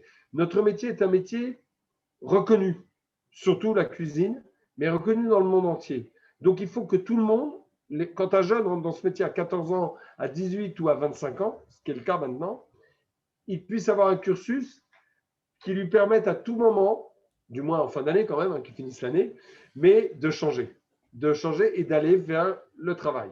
Ce qui est important, c'est qu'à la fin de ce cursus court ou long, il trouve une place. Et aujourd'hui, à part cette période de chômage partiel que nous avons, qui est terrible, nous n'avons pas de chômage dans notre métier. Nous sommes en tension constante en France de 100 000 emplois. Pourquoi 100 000 emplois nous manquent en France ? Parce qu'ils partent à l'étranger. Donc, si tu veux, nous sommes comme un bon vin. Quand on cherche un bon vin en France, des fois, il faut aller le chercher à l'étranger parce qu'il a été acheté. Ben, c'est pareil. C'est pareil que pour nos joueurs de football. Des fois, on a du mal à avoir de très bons joueurs de football. Les cuisiniers, c'est pareil. Hein. Les cuisiniers, c'est un must. C'est un must d'avoir un cuisinier français dans des maisons bourgeoises ou dans des hôtels ou dans des restaurants parce que, voilà, c'est comme ça. Donc, on est en déficit constant de travail. Et à part, je te dis, cette période de chômage partiel terrible, il n'y a pas de chômage dans notre métier. C'est un point fort, mais il a fallu, et on est en train de changer ça, c'est un boulot de chaque jour, de faire changer les conseillers et conseillères d'orientation de la troisième, enfin je ne sais pas à quoi ça correspond chez vous, parce que nous avons été considérés longtemps comme une voie de garage. Et je rebondis sur tes émissions de télévision dont tu nous parlais, Là, oui, c'est important. Pour dire aux parents, hey, regardez les émissions de télévision. Ce n'est pas des couillons de service qui sont là. Ce n'est pas des voyous qui sont en train de faire la cuisine. C'est des petits jeunes, bien, avec ou sans tatouage, avec des boucles d'oreilles ou sans boucles d'oreilles, mais ils parlent bien, ils savent parler. Voyez-vous, ce n'est pas une voix de garage. Voilà, tu vois, je reviens très loin de ta question de tout à l'heure. Ces émissions servent à ça, à dire que c'est un beau métier. Et faites-le, ce métier-là. Donc, ça crée des vocations parce que trop souvent, les conseillers et conseillères d'orientation ne pensent que c'est des voies de garage. J'ai l'habitude de dire que l'apprentissage, c'est un magnifique escalier social. Alors, tu vas me dire, mais pourquoi tu ne prends pas le terme ascenseur social? Non, ce n'est pas un ascenseur social parce que je te rappelle qu'un ascenseur, tu appuies sur un bouton et tu t'arrives au 30e étage. L'escalier social, tu dois monter les escaliers. Donc, voilà. Voilà pourquoi l'apprentissage est très important et que c'est dans nos valeurs des maîtres restaurateurs et j'espère World French Restaurant, sachant que l'apprentissage n'est pas le même et c'est là où effectivement les choses changent par rapport à notre cahier des charges. L'apprentissage n'est pas du tout fait pareil dans tous les pays, dans les pays. Voilà. Alors, merci, superbe réponse.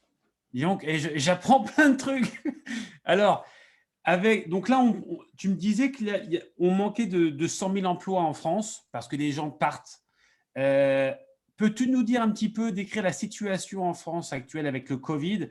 Et je pense à tout ce qui est notamment utilisation des nouvelles technologies, puisque maintenant, si les restaurants sont fermés, il faut bien quand même continuer à vivre.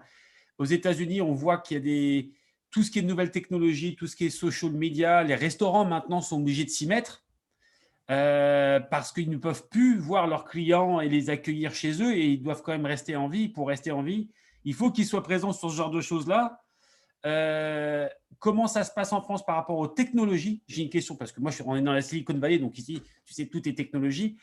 Et je suis aussi curieux d'avoir ton avis sur ce qu'on appelle les cloud restaurants, donc les restaurants virtuels, puisque ça a commencé ici et ici, c'est, on va dire, pas monnaie courante, mais ça se fait quand même beaucoup.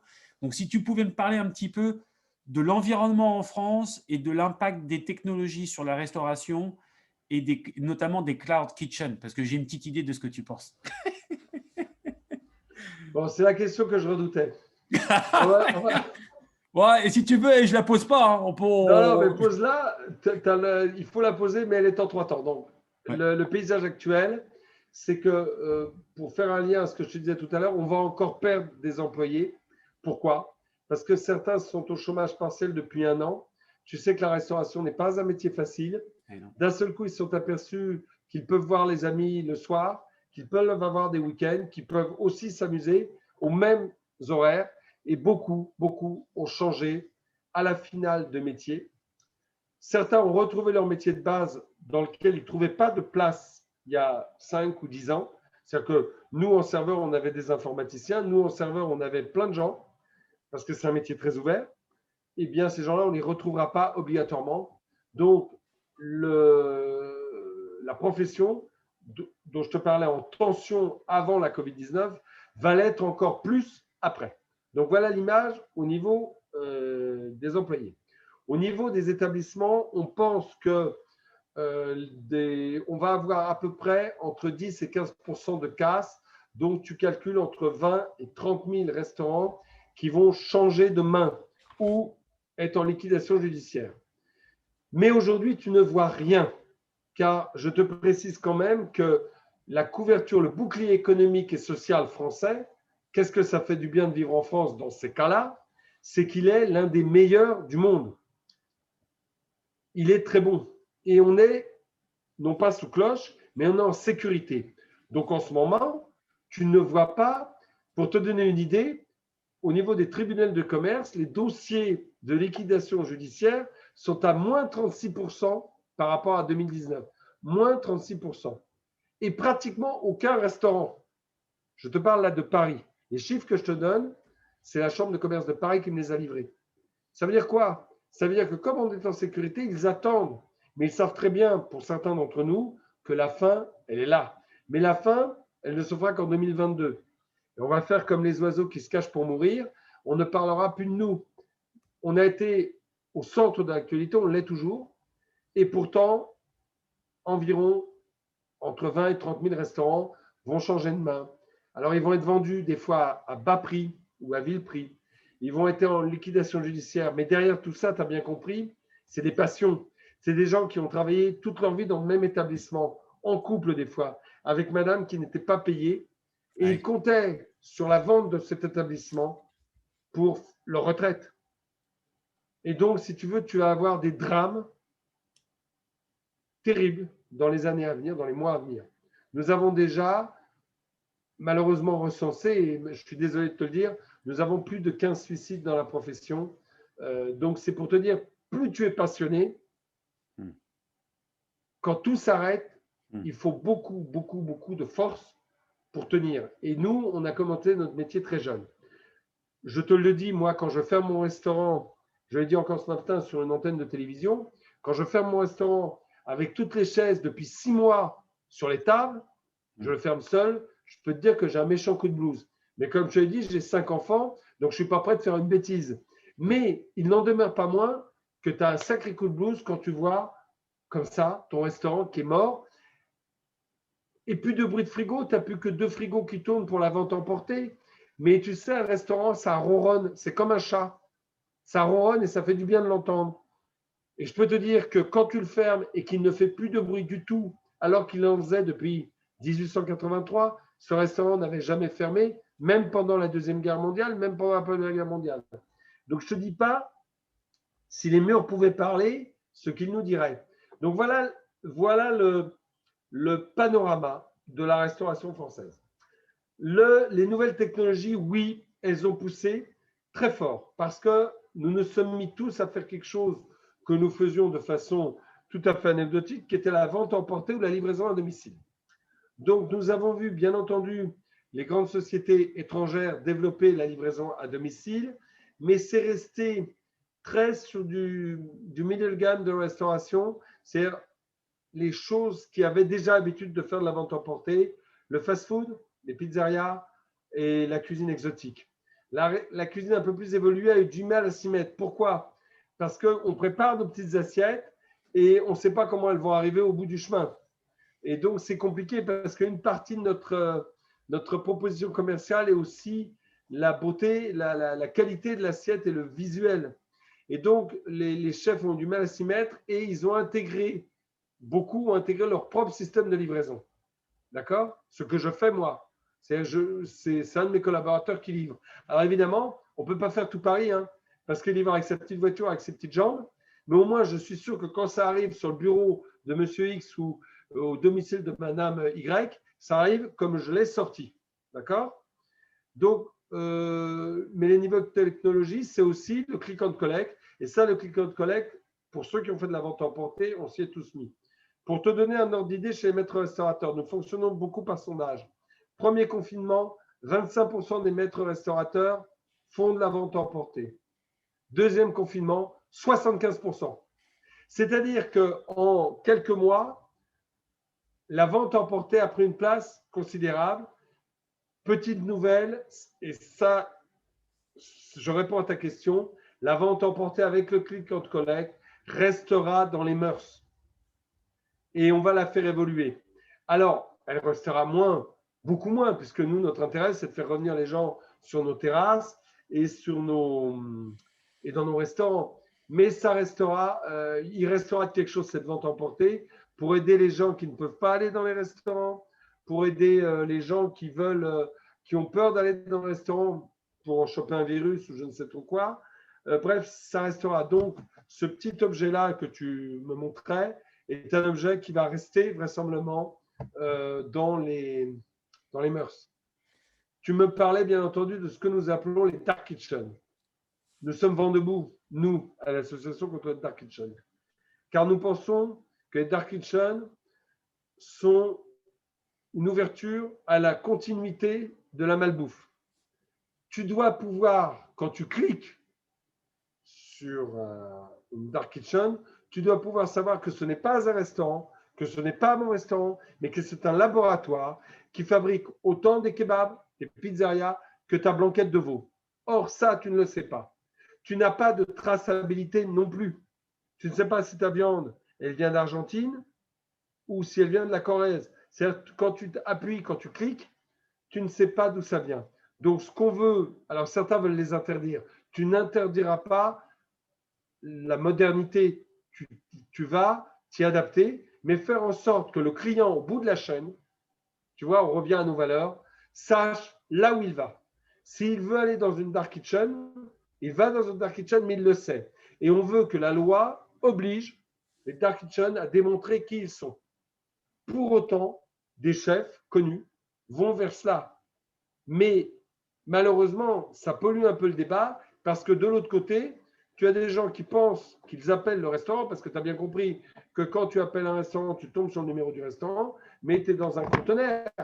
On ne fait pas la cuisine dans le restaurant, on le fait dans un conteneur avec des fiches techniques. Et c'est bien souvent des gens qui coupent des sacs et des gens qui n'ont aucune connaissance et il n'y a plus de professionnels. Donc, tu as bien compris que par rapport au début de notre discussion, c'est complètement l'inverse de ce que nous défendons. Donc, les dark kitchens, nous ne les empêcherons pas. Nous ne pouvons rien empêcher. Mais comme les fast-foods il y a 50 ans qu'on n'a pas vu arriver, résultat des opérations aujourd'hui, ils ont le titre de restaurant. C'est quand même un peu grave quand même. On s'est fait avoir. Donc là, aujourd'hui, on prend les choses au démarrage. Mais on ne veut pas du tout les empêcher parce que tu ne vas pas empêcher. C'est comme si on avait empêché il y a 50 ans le téléphone portable, tu vois, ça aurait été quand même une petite bêtise. Ou alors l'ordinateur. Bon, voilà. Donc tu n'empêches pas. Il ne faut pas être un gars. Il faut juste être rigoureux pour que le client, parce qu'à la sortie, nous, notre credo, c'est le client. Que le client sache là où il va, là où il met les pieds et ce qu'il mange. Donc, on va légiférer là-dessus. Mais de la même manière, on ne veut pas le retard, compris par exemple les hôtels par rapport au Airbnb.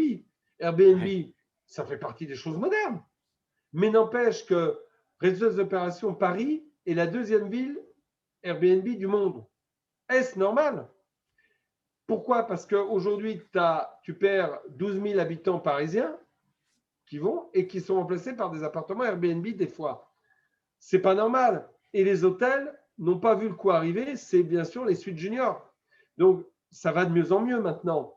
Mais le tourisme familial est en évolution constante. Ce n'était pas le cas il y a 30 ans parce que c'était cher. Aujourd'hui, tu as un affaissement des coûts du tourisme qui font que des familles entières se retrouvent dans des pays étrangers. Et donc, Airbnb s'adapte parfaitement à cela. Il faut que les hôtels s'adaptent aussi. Mais ils n'ont pas vu arriver le truc. Tu comprends? Donc, les dark kitchens, j'arrête ma comparaison avec Airbnb, mais les dark kitchens, c'est pareil. Il ne s'agit pas de les empêcher. Il s'agit de légiférer. Voilà. Et tout le monde y trouve à son compte. Tu comprends, le gars qui veut manger chez lui rapidement, n'importe quoi, il tape, il sait d'où ça vient. Et puis le gars qui veut se taper un petit bistrot sympa, manger une vraie blanquette avec du veau de Corrèze ou avec des lentilles d'Île-de-France, voilà, il va dans un bistrot et il sait où il va. Et puis, si tu veux, les dark kitchens, c'est l'anti-convivialité. Tu parlais de cette association que je défends, que je pousse, qui est l'association de l'art de vivre des bistrots et cafés de France. L'art de vivre, évidemment, quand tu es devant chez toi, devant ton ordinateur ou ta télévision, l'art de vivre, que nenni. Avec l'ordinateur, tu rejoins ta communauté. Et ça te fait bien plaisir. Et tu ne fais pas d'efforts, mais c'est sympa d'être ensemble. Mais par contre, quand tu vas dans un bistrot, tu vas découvrir d'autres communautés. Et ton combat de cerveau intellectuel, c'est d'aller vers ta communauté dans ce bistrot, mais aussi d'aller vers les autres et de partager. Et c'est de là que le débat naît. Pourquoi Balzac a dit que les cafés sont le parlement du peuple? Et Balzac, ce n'est pas contemporain, ça se saurait. Eh bien, il l'a dit parce que c'est dans les bistrots, dans les cafés, que s'est fait la République. Alors, des fois, elle s'est fait de façon rigolade. Hein. Tu sais, tu as bu un peu, tu refais la République. Ça, c'est vrai. Mais par contre, il y a des hommes politiques qui ont refait des républiques. Jaurès et d'autres, Blum et d'autres, Clémenceau. Et donc, si tu veux, les bistrots, c'est un lieu de débat. C'est un lieu aussi de culture. Les peintres, des gens comme Picasso qui ont vendu leurs fusains ils n'ont pas vendu, ils les échangé contre des repas. Tu le retrouves Cela, tu retrouves dans la Bohème de Charles Aznavour, où il dit pour quelques toiles, nous avions dans des repas chauds, dans des bistrots. C'est exactement ça. Modigliani, Brel, Brassens ont commencé dans des bistrots. Un public, certes gratuit, mais un public intransigeant parce qu'il parle et d'un seul coup, il entend une chanson et la voix et la sonorité fait qu'il s'arrête et qu'il écoute. Et là, tu sais que tu vas peut-être devenir un grand chanteur ou un grand poète parce que le public qui était en train de manger et de ripailler s'arrête pour t'écouter. Et plein de choses. Et des écrivains qui signaient leurs livres dans les bistrots. Donc, le bistrot, c'est un lieu de partage, de convivialité. Et donc, pour revenir à nos Dark Kitchen ou à nos Cloud Kitchen, c'est l'anti tout ça. C'est l'anti l'art de vivre. Et c'est pour ça, je ne pense pas que tu aies écouté, ou peut-être l'as-tu écouté, le discours d'Emmanuel Macron qui a repris. Il nous a bien fait plaisir parce qu'il nous a soutenu jeudi en disant nous attendons tous dans ces restaurants et tout ça de retrouver notre art de vivre à la française. Là, j'ai applaudi de demain. Certains m'ont envoyé des textos en me disant qu'il signe, qu'il signe. Mais il signera, j'espère, notre reconnaissance au patrimoine culturel français. Mais les Dark Kitchen, pour les maîtres restaurateurs, c'est aussi cela. Là, je crois que j'ai mes filles qui rentrent du parc, donc je vais les ouvrir, si ça ne te dérange pas. Mais bah oui, parce que comme tu le sais, en France, c'est le confinement, il n'y a plus d'école. Et donc, il faut se débrouiller pour le faire. Donc, mais je pense que je vais leur ouvrir si ça ne te dérange pas. Vas-y. Ça ne te dérange pas? Vas-y. C'est le Covid, hein. Il n'y a pas de souci. Bon, en tout cas, je vais prendre la parole en attendant qu'Alain revienne. J'adore ces émissions, on ne sait jamais trop ce qui se passe. Alain doit ouvrir la porte parce que ses filles, donc il a 5 enfants, qui donc, quand on est chez soi et que quelqu'un n'a pas les clés, du coup, il faut ouvrir la porte. Mais c'est super. J'aime bien ces impromptus, ces petits événements. Voilà, je suis là. Non, super. Mais donc, c'était rapide. Pour ouvrir une porte, c'est assez rapide. J'ai peur que ça arrive en vague. Alors, rafale. écoute, tu sais ce qu'on va faire, Alain? Ça fait déjà 1h15 qu'on est en train de parler. Mais donc, peux-tu nous préciser donc l'association pour la reconnaissance en tant qu'art de vivre des bistrots et cafés en France au patrimoine immatériel culturel? Peux-tu nous expliquer ce que c'est, ce que tu tentes de faire, ce que tu veux faire avec cette association et donc les 2 étapes que tu m'as expliquées pour que ça se passe, pour que ce soit reconnu à l'UNESCO? Alors, pour tes auditeurs, l'important, c'est de savoir qu'on a un site qui s'appelle bistro et café de France.org. Et là, ils seront tous sur nous. Nous cherchons à faire reconnaître cet art de vivre parce que nous pensons qu'en France, nous avons élevé cette convivialité, ce partage de façon très haute. Pourquoi? Parce que c'est dans les bistrots qu'on se retrouve partout, que ce soit à la campagne ou dans les villes. C'est des points d'ancrage social très forts et qui sont menacés avec tout ce qu'on vient de dire, les nouvelles technologies et tout cela. Et bien évidemment, nous avons besoin de se vivre ensemble. Alors, se vivre ensemble est un terme qui est très galvaudé en ce moment. Et pourtant, c'est un terme qui appartient au bistrot. C'est ce partage que l'on a. Et faire nation, comme on dit souvent, ça fait partie. Les bistrots sont un élément naturel, je dis bien naturel, de la démocratie française. Ça veut dire quoi? On n'a pas besoin sur nos bistrots de marquer égalité, liberté, égalité, fraternité. C'est déjà dans les bistrots. Car nous avons fait des bistrots et des cafés, que ce soit dans la campagne ou dans les grandes villes, des endroits où tout le monde peut rentrer, où il n'y a pas d'interdits, ni confessionnaux, ni de sexe, ni confessionnaux, ni social. C'est-à-dire que le matin, tu peux avoir l'employé de la ville de Paris avec son balai qui est en train de parler avec un cadre supérieur, même avec un patron d'entreprise, sur leur dernier match de foot ou sur le dernier film ou blaguer. Et puis chacun, au bout de 10 minutes, repartira. Voilà, un patron pressé va prendre un sandwich jambon beurre pendant 2 minutes et puis va repartir avec. Mais il aura croisé quelqu'un, il aura croisé des gens. C'est la vie. Le bistrot, c'est la vie ensemble. Parce que la vie, c'est aussi chez toi, avec ta famille. Ne soyons pas discriminatoires. Mais le bistrot, c'est la vie ensemble. c'est de partager des moments, c'est de partager une expérience. Et c'est lié à la culture française. Quand des étrangers viennent en France, ils veulent vivre l'expérience bistrot. Parce que l'expérience bistrot n'est pas une expérience chère. Quand tu viens en France, tu te dis, tiens, je vais me faire un 3 étoiles, un 2 étoiles. Encore faut-il avoir les moyens de te les payer. Par contre, que tu sois riche ou pas riche, quand tu arrives en France, tu peux te payer un bistrot, y manger, y boire un verre, y boire un café. Il en va de même pour les Français.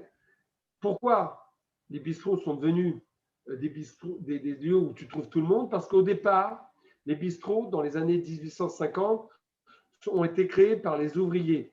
Les ouvriers, là, je pense que certains vont sourire de tes auditeurs, les ouvriers qui venaient du centre de la France, ces départements qui étaient très pauvres, l'Auvergne, la Corrèze, l'Aveyron, le Cantal. Alors très pauvre aujourd'hui, c'est plus le cas. Mais à l'époque, c'était très pauvre. Et l'Eldorado, c'était pas la Californie pour ces gens-là. L'Eldorado, c'était le Paris haussmannien qui se construisait. Et les bistrots sont nés tout autour de ce petit Paris, car c'était un petit Paris avant, et parce qu'ils vivaient dans des endroits insalubres, avec leur famille ou sans leur famille qu'ils avaient laissée dans leur département, mais ils vivaient dans des endroits très exigus, et ils avaient besoin de se retrouver ensemble, de faire païs ensemble. Et donc les bistrots sont nés de cette reconnaissance. Et puis petit à petit, les bistrots sont rentrés à l'intérieur de Paris. Paris s'est agrandi. Bercy, par exemple, qui est un village, s'est agrandi. Et petit à petit, ces bistrots sont nés. Mais ils étaient aussi sous forme d'estaminets, de bouchons lyonnais, de cantinats dans d'autres régions de France. Paris aurait voulu que les bistrots soient nés à Paris grâce aux Cosaques sur la butte Montmartre qui appelaient les cantinières réquisitionnées de l'armée française bistro, bistro, ce qui veut dire vite. Mais ce n'est pas tout à fait ça. Ça fait partie de la légende, mais c'est ça aussi. Mais on retrouve aussi le mot bistrouillet au centre de la France. Bistrouillet est quelque chose de peu de choses. Donc, si tu veux, le bistrot a plusieurs origines en France. Ne résumons pas à la mère Catherine à Montmartre, où il y a une plaque qui explique que le mot bistrot a été inventé là. Oui aussi, mais pas que. Et donc, ces bistrots, partout, c'est l'endroit du peuple qui se réunit. C'est l'endroit des ouvriers. Et ça a été la cantine des ouvriers. Tu le retrouves dans des films, dans tous les films français, avec les fonctionnaires ou d'autres qui se retrouvent autour d'un café ou d'un repas pour manger. Et c'est le restaurant d'entreprise jusque dans les années 70. Et donc, c'est un restaurant qui fait où on vit ensemble, où on partage plein de choses entre les uns et les autres d'entreprises différentes. Et puis le soir, on va au théâtre. Donc, les riches vont dans les brasseries. D'accord? Les brasseries connues, la Coupole et tout ça. C'est la bourgeoisie qui va aller dans les brasseries. Brasseries qui, je te rappelle, viennent du terme de brasseur de bière, puisqu'en 1871, les brasseurs de bière vont avoir le droit de brasser leur bière et de la vendre en accompagnement d'un repas. C'est pour ça que les brasseries parisiennes sont souvent détenues au départ par des Alsaciens. Puisque les Alsaciens, je te rappelle, en 1871, deviennent allemands et beaucoup d'Alsaciens ne le souhaitent pas et donc vont venir sur Paris, puisque l'Alsace en 1871 devient allemande. Et de l'autre côté, tu as les bistrots des ouvriers. Mais ce Paris qui sort, ce Paris qui s'encanaille, il va aussi dans ces bistrots parce qu'il a besoin. Il ne peut pas accéder aux brasseries où c'est cher, alors il va aller dans les bistrots. Et donc, les bistrots du midi vont aussi devenir des bistrots du soir. Et donc, ce peuple de Paris va s'encanailler. Et puis, dans les années 1980, on va s'apercevoir que le bistrot, on peut s'encanailler pour pas cher, mais tout le monde, y compris les bourgeois. Et donc, les bistrots vont devenir, je dirais, plus huppés. Mais il n'en demeure pas moins que ça va devenir des lieux de rencontre, de partage et autres. Alors, bien sûr, il y a la bistronomie, ne pas confondre. La bistronomie, ça a été inventé par les chefs. C'est l'art de faire de la cuisine de bistrot dans un restaurant. Ne confondons pas tout. Bistronomie et bistrot sont deux choses différentes. Je rappelle, la bistronomie est l'art de faire de la cuisine de bistrot dans des restaurants. Voilà. Donc, ne confondons pas tout. Les bistrots, c'est des endroits qui sont ouverts tôt le matin et ferment assez tard le soir.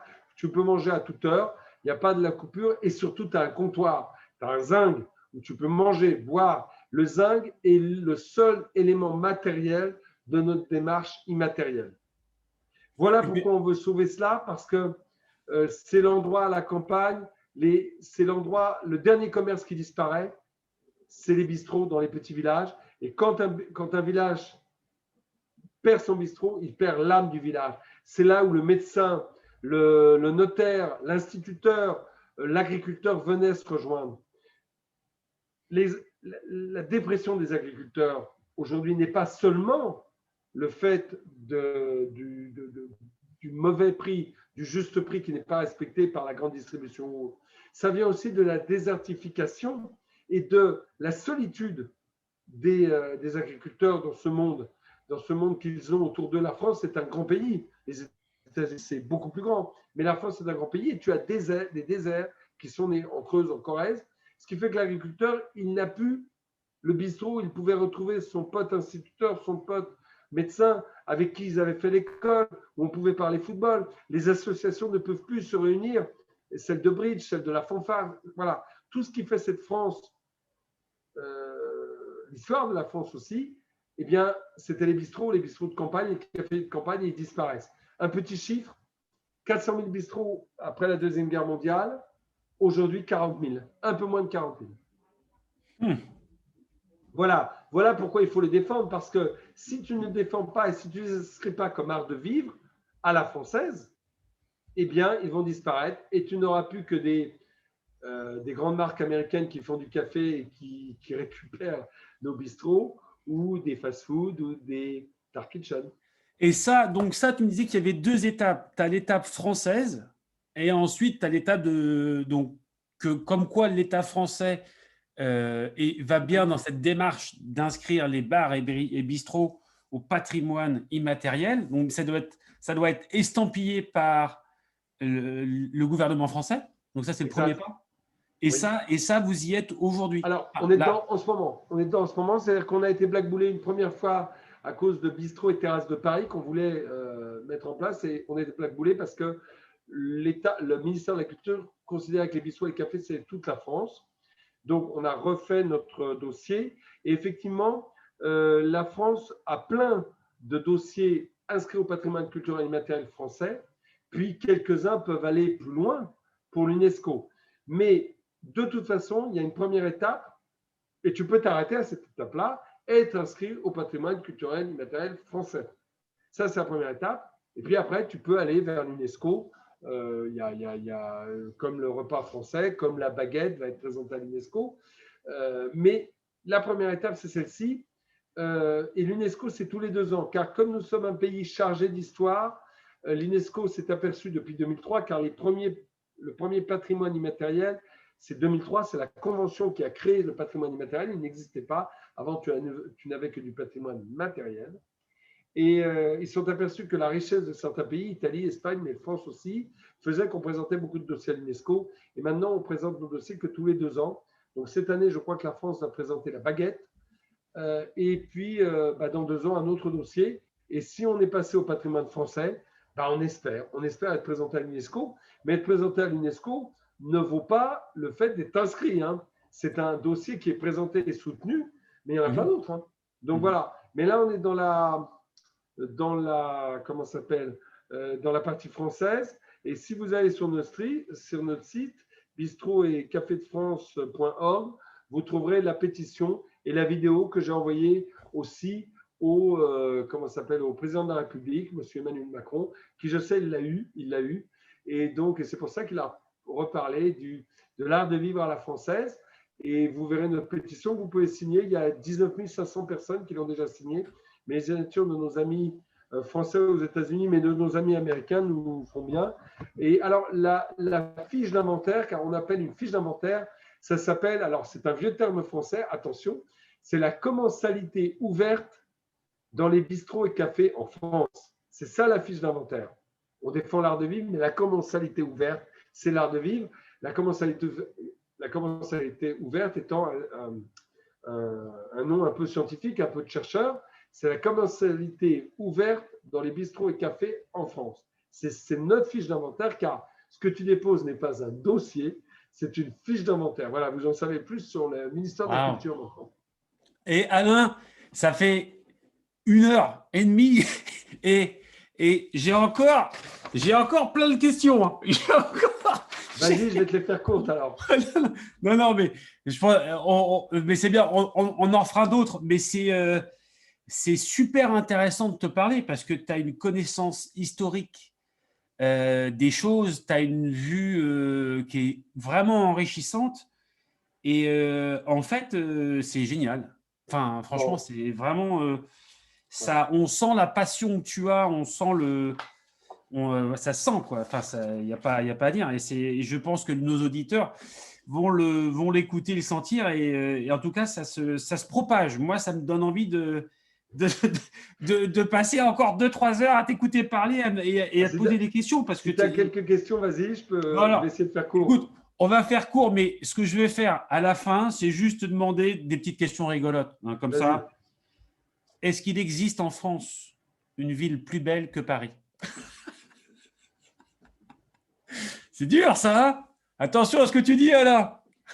Une ville plus émotionnelle, je ne crois pas. Plus D'accord. belle, il y a de très belles villes en France. La France, c'est un beau pays, mais plus émotionnelle, plus chargée d'histoire, je ne crois pas. D'accord. Quel est le meilleur arrondissement, le meilleur quartier de Paris?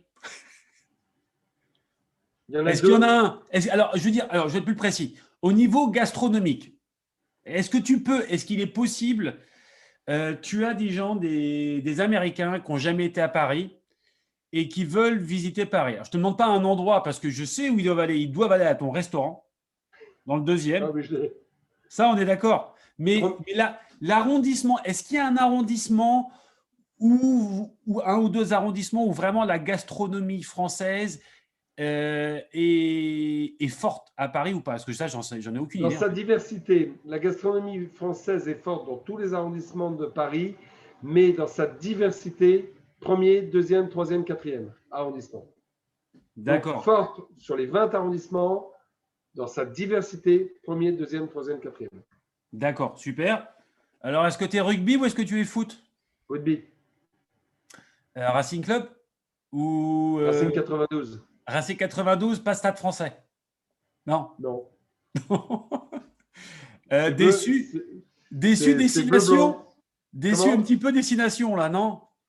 L'équipe de France? Destination, parce qu'on a une équipe en voie de construction. Il faudrait qu'elle arrête de se construire et de gagner, vraiment. Mais c'est pas mal ce qu'ils font. Il y a du génie, mais le rugby français est un rugby de génie. Et c'est des fois un rugby champagne. Mais le problème, c'est qu'on ouvre la bouteille avant que le champagne soit à maturité. Et c'est ce qui se passe en ce moment. Mais je pense qu'on va gagner la prochaine Coupe du Monde en 2023. Et peux-tu nous rappeler où sera la Coupe du Monde en 2023? Je crois, il semblerait que ça soit en France. Notamment à Paris. Notamment à Paris, mais c'est en France. Les Jeux Olympiques ont lieu à Paris en 2024. Ça va être fantastique. Ça Extraordinaire. va être fantastique. C'est pour ça qu'on a à souffrir encore 1 an et demi, 2 ans. Et Ouais. après, c'est de belles, belles années qui nous attendent. Mais on va essayer d'être tous debout pour la Coupe du Monde de rugby et les Jeux Olympiques 2024. Le pari n'est pas gagné, mais on va tout faire pour. Super. Alors, avant qu'on termine notre discussion, Alain, encore une fois, merci énormément de ton temps. Est-ce que tu veux terminer notre discussion par 2-3 mots ou une idée simple, quelque chose avant que j'arrête l'enregistrement de notre émission? Non, l'idée simple, c'est que je voudrais que tous les restaurateurs partagent la même idée que moi de la restauration, c'est la simplicité et l'excellence. Voilà. Simplicité et excellence. Ouais, On très peut, bien. on peut être excellent tout en restant simple, on peut être simple en étant excellent. Super. Sur cette très belle pensée, Alain, on va rester en contact. Je te remercie vraiment de cette… Généralement, on tient 1 heure, mais là, on est presque sur 2 heures. Et encore, on n'a pas tout dit, mais c'est génial. Merci beaucoup. De On reste en rien. contact. Sache que de notre côté, l'apéro se fera un plaisir d'être votre ambassadeur pour le World's French Restaurant Certification et qu'on va tenter de vous ramener la communauté des gens j'en vois quelques-uns qui pourraient vraiment être intéressés par ça. Et on vous souhaite beaucoup de courage pour ce qui se passe en ces moments très difficiles pour la restauration. C'est très sympa de voir quelqu'un avec ton énergie et ton positivisme malgré une situation plus que délicate. l'avenir ne sera. L'avenir est radieux. L'avenir est radieux, mais pour l'instant, il faut hold on tight. Et si on peut aider de notre côté, n'hésitez pas. Hein, n'hésite pas, Alain. Je ne sais pas comment ça se traduit en anglais, mais ma mère m'avait appris que le meilleur est à venir. Le meilleur est à venir. Yeah. The best is yet to come. Voilà, exact, tu l'as bien traduit. The Voilà. best is yet to come. À très bientôt, Alain. Merci beaucoup. Bye bye, thank you very much. Santé, santé. Santé, oui. Merci, au revoir. Merci, au revoir.